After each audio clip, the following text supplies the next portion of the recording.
there are many ways to play Magic the Gathering over the internet, like Magic Arena and Magic Online, many Magic the Gathering players still ask the question, how can I play tabletop or paper Magic Online? Commander players in particular probably have a few decks that they haven't been able to play with in quite some time. Well, today we're going to look at one of the most popular ways to play Commander, Webcam EDH on Spelltable. Spelltable is a website that you may have known as Virtual EDH while it was in public beta. It's a browser-based application that lets you synchronize with up to 3 other players to play Commander online. While there are some things that Spelltable can't do, which we'll get to a little later in the video, by and large it offers a stable and intuitive platform with plenty of features. And best of all, it's free, and not Magic Arena free, but real free. Before we can even begin to look at how to get playing, we'll need to consider our setup. To play Commander online with Spelltable, you'll need, at the minimum, a computer and an input device. The recommendations from Spelltable are a webcam capable of 720p quality, which is 1280 by 720, and an updated Chrome browser. If you do not have a webcam, then you can plug in an Android or Apple phone to use as a camera instead. Now remember, nobody is actually going to see your MacGyvered rig, and in all honesty, some of the most slapped together, laughable setups still look pretty impressive as far as viewers are concerned. I mean, have you seen the Affinity for Artifacts live Commander paper gameplay channel? You'd never know by looking at it. Well, you might guess. To begin setting up your play space, grab a play mat to play on, your camera source, and your computer, and figure out a good workspace. You'll first need to set up in a space that can fit a laptop or computer screen to watch the game on, and space for your play mat. If you already have a home office, this might not be too much trouble, but if you don't, you might be able to erect a temporary play space on a kitchen table. Positioning your camera above the play space is perhaps the trickiest part, and here's where your creativity can shine. Whether you use plumbing pipes to assemble a frame to hang a camera from, or just build a tower structure from books or other boxes, you can't really get this wrong. There are some great resources out there that show how to convert a large cardboard box into a stage for this purpose, and I'll share some links in the description. You do not need an expensive little rig like mine, the one that I was just showing you.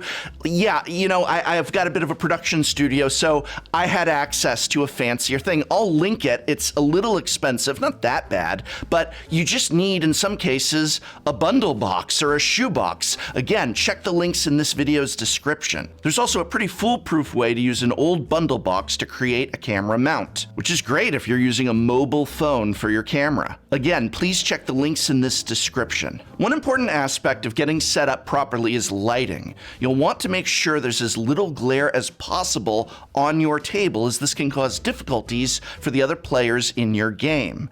Experiment to see how things look, and bear in mind that at different times of day, the lighting may change, especially if you're set up near an open window. My biggest pro tip here is that matte-style sleeves actually have more glare over a camera than traditional standard sleeves, so bear that in mind based on what sleeves you have your cards in. If you have the non-glare, well, they actually might glare more on camera than to the naked eye. Once you're all plugged in, head on over to www.spelltable.com to get started. You'll be prompted to log in or register if you haven't already. Once logged in, you can then either create a game or find a game. Find a game will link you to the Play EDH Discord server, a place to organize games, which we'll cover later. For now, if we click on Create a Game, we're able to configure our inputs before joining the game. This is great for making sure you're not defaulting to your built-in webcam. No need to show your friends your disheveled, coffee-addled lockdown look. Spelltable also handles audio, though if you do want to use Discord, you can. Just mute the microphone in-game instead. Once we've picked up a microphone input and a camera input, we can click Join Now. If you're using a mobile phone as your input, it can be a little more tricky. The functionality is still in beta, so you may run into some issues. If you're using an Android phone, for example, you'll need an app called Droid Cam to use as a camera when plugged into your computer. If you're using a phone and having trouble, check out the Tech Help channel on the Play EDH Discord server.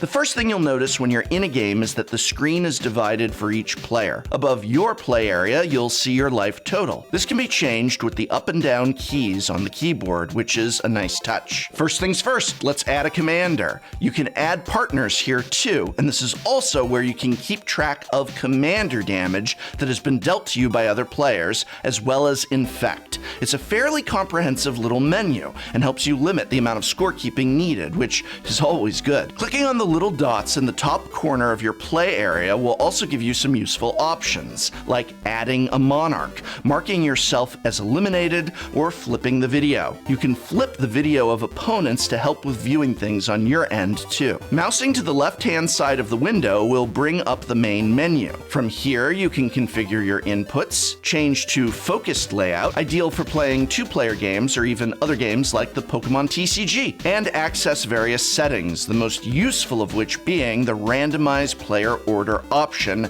at the beginning of a game, and the reset game option for when you want to shuffle up for a second game. The most exciting feature available on Spelltable has to be the card scanner, though. It's a really clever piece of technology, and having it integrated into the platform makes it super easy to keep the pace of the game going. Rather than having to visit a separate window to bring up Scryfall or Gatherer, you can simply click on a card in anyone's play space, and the program will attempt to look it up for you. The card is then displayed to read on the right-hand side. Now, obviously, this won't look up altars or cards obscured by dice and other counters, and does depend a lot on the quality of your video input. But honestly, it works a lot more often than it doesn't, and can read through some amount of glare and blur to give a pretty reasonable hit rate. This is one of the biggest features that I love about this, because especially when playing a game of Commander and seeing everybody's boards, I don't know what's what. And so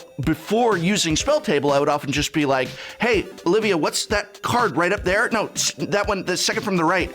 And it's not even my turn, and I'm just trying to figure out what she has on board. While she's playing her turn now, I can just click and most of the time get a good hit in seeing what the card is displayed in a clear picture to read, strategize, and be ready to go faster than without. It's really good, and it's probably only going to get better. If it is one of the times where the card still doesn't scan, you can still just type in the name of a card. Again, this is probably the best feature of Spelltable. It blows my mind. It does so much to help with the inherent disadvantage of not playing Commander on Magic Online, which handles all of this for you.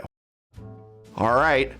You're almost ready to begin playing paper Magic again, but there's a few things you might want to consider before getting started. The first is getting some tokens sorted. Anything your deck uses is an obvious place to start, but having some of the more common tokens is helpful too, like a 3/3 Beast for Beast Within, or the 3/3 Elephant for Generous Gift. Remember, if someone Beast Withins one of your cards, they can't give you their 3/3 Beast token, and so having a nice little supply of these handy to put on your board to represent that Beast Within is a really great thing to prepare. Secondly, you'll want a pen and paper, and I like to have some post-it notes handy in case I need to draw tokens that I don't have ready on the fly. It's a cheap and easy solution. Infinite tokens are also very popular for this. I actually have a review on these coming out soon. Spoiler alert, it's positive, but basically these are dry erase tokens that allow you to just write on whatever type of token you need, draw a little doodle, and move along with the game. Really helpful, seeing as you don't have to have a million tokens standing by. Hopefully you won't have to get too creative in-game, though there are extra flavor points awarded for being particularly artistic. I've never received such flavor points. Security and protection of privacy is vital when dealing with online software such as this. Spelltable states that your privacy is critically important to them. In their protection of certain personally identifying information section, they confirm that any information they collect will only be used by employees, contractors, and affiliated organizations that need that information to process it on their behalf, and have agreed not to disclose it to others. We actually reached out to Spelltable to get the lowdown on their encryption. They had this to say. Spelltable uses WebRTC for peer-to-peer video. WebRTC traffic is encrypted, and 80% of all our video traffic does not touch any remote server at all. It goes directly to the other players. However, if you publish your game URL somewhere publicly, it is possible for others to join your game, as we don't yet have a password feature. Well, you should of course always treat what any large company or even small company says with a certain degree of reasonable skepticism. Being confident that your data is secure is a big selling point for me. Between their commitment to data protection, the features in the software, and the fact that Spelltable is free, I can honestly say that I think the team have a great piece of technology here, and I'm excited to see where it takes them next. Oh wait, I already found out where it takes them next, because in the process of recording this video, Spelltable was acquired by Wizards of the Coast. So there's going to be a lot more development and a lot more emphasis on Spelltable. If you're not already using it, you're probably going to hear about it more and more. You're now in a lobby ready to play. The only thing left to do is gather the rest of your pod. The aforementioned Play EDH Discord server is a great place to go and find some like-minded players. And there are many places online that you can do this also, such as on social media or the Discord channels of your favorite creators. I joked earlier about the Affinity for Artifacts live gameplay stream, but their Discord is a quote-unquote rockin' great place for you to meet with and connect with other like-minded Commander players. Links to that stream and Discord are of course in this video's description. Channel Fireball also ran yet another online command fest just a few weeks ago. Keep an eye peeled, as more are certainly coming and it's worth checking out. Their event used the Spelltable platform, and watching along with future events is a great way to pick up some games if you're itching to get your Commander on. This channel's sponsor, Card Kingdom, also has a great video showing how to get set up. Remember, if you do need to grab some cards to fill out your latest Commander deck, you can use my affiliate link here. But look, you cannot beat a game with local friends. While I implore you to support your local game store during this time, you might also want to organize parties of friends and other customers from that game store via social media to get games up and going on Spelltable. Share this video with them to help them get started. Talk about tips and tricks and get a game. It doesn't look like we're going to be returning to normality anytime soon, or worse, it looks like this may be the new normal. So now's a great time to take your mind off of things by getting in some games of Commander with friends or making new ones, and Spelltable is the way that I recommend to do so.